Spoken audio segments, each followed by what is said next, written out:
കോടതി വിധി തനിക്കും സർക്കാരിനും ഒരുപോലെ ബാധകമെന്ന് മുനമ്പം ജുഡീഷ്യൽ കമ്മീഷൻ അധ്യക്ഷൻ justice C N Ramachandran Nair. വിഷയത്തിൽ പ്രശ്നപരിഹാരത്തെക്കുറിച്ച് ഇനി ചിന്തിക്കേണ്ടത് സർക്കാരാണ്. കമ്മീഷന് പ്രവർത്തനാനുമതി ലഭിച്ചിരുന്നെങ്കിൽ മുനമ്പം തർക്കത്തിൽ പ്രശ്നപരിഹാരത്തിന് നിർദ്ദേശങ്ങൾ നൽകാൻ സാധിച്ചേനെ എന്നും സി എൻ രാമചന്ദ്രൻ നായർ ജനം ടിവിയോട് പ്രതികരിച്ചു. ജുഡീഷ്യൽ കമ്മീഷനെ നിയോഗിച്ച സർക്കാർ തീരുമാനം റദ്ദാക്കിയ ഹൈക്കോടതി വിധി സർക്കാരിനും കമ്മീഷനും ഒരുപോലെ ബാധകമാണ്. സർക്കാർ അപ്പീൽ പോകുമെന്ന് വാർത്തകളിലൂടെ അറിയാൻ സാധിച്ചു. ഡിവിഷൻ ബെഞ്ച് ഉത്തരവ് അനുകൂലമെങ്കിൽ മാത്രമേ കമ്മീഷൻ പ്രവർത്തിക്കൂ എന്ന് justice C N Ramachandran Nair പറഞ്ഞു. സർക്കാരാണ് കമ്മീഷനെ നിയോഗിച്ചത്. സർക്കാർ ഏൽപ്പിച്ച ഉത്തരവാദിത്തം മാത്രമാണ് ചെയ്തതെന്നും ജസ്റ്റിസ് രാമചന്ദ്രൻ നായർ പ്രതികരിച്ചു. കമ്മീഷന്റെ നിയമനത്തിനെ അസാധുവായിട്ട് കോടതി തീരുമാനിച്ചപ്പോൾ ഇനി ഗവൺമെൻറ് അതിൽ തീരുമാനമെടുക്കും. ഗവൺമെൻറ്റിന് ജഡ്ജ്മെൻറ്റ് അംഗീകരിക്കാം. ഗവൺമെൻറ്റിന് അതിന് മുകളിൽ അപ്പീൽ ഡിവിഷൻ ബെഞ്ചിൽ കൊടുക്കാം. അപ്പോൾ ഗവൺമെൻറ് അപ്പീൽ കൊടുക്കുന്നതായിട്ട് ഞാൻ ഇപ്പോൾ റിപ്പോർട്ട് കണ്ടു. എനിക്കറിയില്ല, ഞാൻ അതിനെക്കുറിച്ച് അന്വേഷിക്കേണ്ട ആവശ്യമില്ല. എനിക്ക് ഗവൺമെൻറ്റാണ് തീരുമാനമല്ല എടുക്കേണ്ടത്. കോടതി വിധി ഗവൺമെൻറ്റിനും എനിക്കും എല്ലാം ഒരുപോലെ ബാധകമാണ്.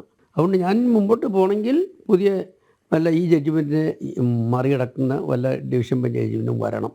കമ്മീഷന്റെ പ്രവർത്തനത്തെ ചോദ്യം ചെയ്ത് ഹൈക്കോടതിയിൽ ഹർജി വന്നപ്പോൾ പ്രവർത്തനം താൽക്കാലികമായി നിർത്തിവച്ചിരുന്നു. മുനമ്പം വിഷയം പഠിച്ചു വരികയായിരുന്നുവെന്നും പ്രവർത്തനം തുടർന്നിരുന്നുവെങ്കിൽ പ്രശ്നപരിഹാരത്തിന് നിർദ്ദേശങ്ങൾ മുന്നോട്ട് വെക്കാൻ സാധിക്കുമായിരുന്നുവെന്നും അദ്ദേഹം കൂട്ടിച്ചേർത്തു. കമ്മീഷന് തീർച്ചയായിട്ടും എന്തെങ്കിലും മാർഗനിർദ്ദേശം നൽകാൻ സാധിച്ചേനെ. പക്ഷേ കമ്മീഷൻ്റെ തീരുമാനങ്ങൾ എന്തായിരിക്കും, എന്തെല്ലാം ശുപാർശ ചെയ്യണം എന്നുള്ളതിനെക്കുറിച്ചൊന്നും ഒരു തീരുമാനം എടുത്തിട്ടില്ല. ഞാൻ 2 മാസം ഇതിൻ്റെ പ്രവർത്തനം നടത്തി, ബന്ധപ്പെട്ട കക്ഷികളെ കേട്ടു, രേഖകൾ മേടിച്ചു, ഗവൺമെൻറ്റിൻ്റെ ഭാഗം കേട്ടു. ഇനി ഞാനത് പഠിച്ച് റിപ്പോർട്ട് കൊടുത്താൽ മതി. പക്ഷേ ഞാനതിനെക്കുറിച്ച് ഗൗരവമായിട്ട് പഠിച്ച് റിപ്പോർട്ട് എഴുതി ഉണ്ടാക്കുന്നതിന് മുമ്പ് തന്നെ കോടതി കേസ് വന്നു. അപ്പോൾ തൽക്കാലം പ്രവർത്തനം നിർത്തിവെച്ചു. ഇനി അതിനെക്കുറിച്ച് ചിന്തിക്കേണ്ട ആവശ്യം വരണമെങ്കിൽ ഈ ജഡ്ജ്മെൻറ്റിനെ മറികടന്ന് വേറൊരു ജഡ്ജ്മെൻറ്റ് വരണം, ഡിവിഷൻ ബെഞ്ചിൻ്റെ.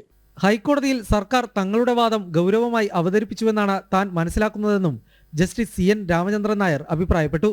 മുനമ്പത്തെ പ്രശ്നപരിഹാരം നിർദ്ദേശിക്കാൻ സർക്കാർ നിയോഗിച്ച ജുഡീഷ്യൽ കമ്മീഷനെ റദ്ദാക്കിയുള്ള ഹൈക്കോടതി ഉത്തരവിനോട് പ്രതികരിക്കുകയായിരുന്നു justice C N Ramachandran Nair. Cameraman Vipin ആലുവയ്ക്കൊപ്പം കിരൺകുമാർ, ജനം, കൊച്ചി.